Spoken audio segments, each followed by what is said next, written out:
सर्व धर्मीयांच्या कार्यक्रमात मी जातो असं विश्वास नांगरे पाटलांनी म्हटलेलं आहे। विश्वास नांगरे पाटलांनी आरएसएसच्या कार्यक्रमामध्ये हजेरी लावली होती, त्यावरून जोरदार टीका त्यांच्यावर झाली। मात्र या टीकेनंतर विश्वास नांगरे पाटलांनी आता स्पष्टीकरण दिलं। कायद्याच्या चौकटीत राहून कार्यक्रमात भाषण केल्याचं त्यांनी सांगितलंय।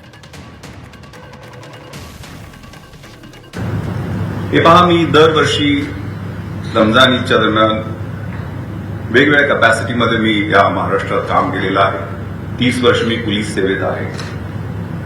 जैन धर्मियांच्या, बौद्ध धर्मियांच्या, वसई विरार आणि बँड्रामध्ये कार्यरत असताना ख्रिश्चन धर्मियांच्या कार्यक्रमाला जाणं, त्यांच्या रचनात्मक कार्यक्रमाला जाणं हे माझं नित्याच आहे आणि मी जात असतो।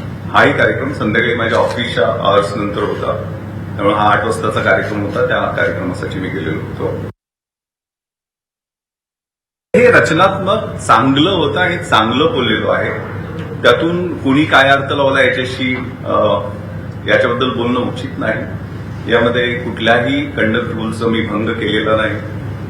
हा कार्यक्रम वंदे मातरम ह्या आपल्या राष्ट्रीय गीताला 150 वर्ष पूर्ण झाली आणि आरएसएस ला 100 वर्ष पूर्ण झाली। या निमित्तानं सकल हिंदू समाजा वतीनं आयोजित करण्यात आलेला होता आणि त्याबद्दल त्यावेळेला जे काही मी बोललो ते माझ्या कायद्याच्या चौकटीत आणि नियमांच्या अनुषंगानं सगळ्या बरोबर गोष्टी राहतील याची दक्षता घेऊन बोललो।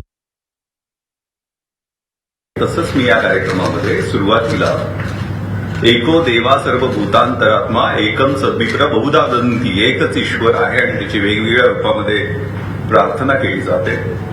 मी या भाषणामध्ये तैत्तरीय उपनिषदामधला शांती मंत्र सांगितला, ज्याच्या क्लिप्स म्हणजे सिलेक्टिव्ह एक छोटीशी क्लिप दिली, पण दुसऱ्या पण क्लिप्स आहेत। आपण